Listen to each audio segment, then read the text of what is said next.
In the following protocol, the measurement of the bioenergetic profiles and oxidative burst responses of human blood monocytes, lymphocytes, neutrophils, and platelets will be demonstrated.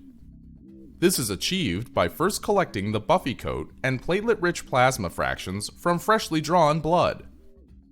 As a second step, the heterogeneous white blood cell population is separated into mononuclear and polymorphonuclear cell layers by density gradient. Next, the pure monocyte, neutrophil, and lymphocyte populations are further isolated by max separation, and then plated for extracellular flux or XF analysis. Ultimately, the sensitive and reproducible measurement of the mitochondrial function in monocytes, lymphocytes, and platelets, as well as the oxidative burst of monocyte and neutrophil oxygen consumption rates, can be measured by XF technology.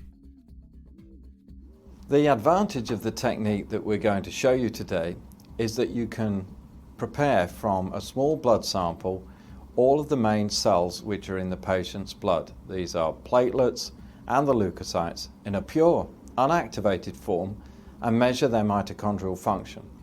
This, we think, then can reflect various diseases and states within the patient in a real time.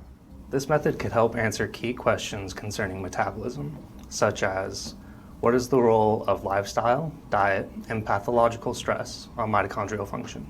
This protocol combines multiple technologies for the isolation and determination of cellular bioenergetics in various leukocyte populations and in platelets. This step of the protocol is very critical because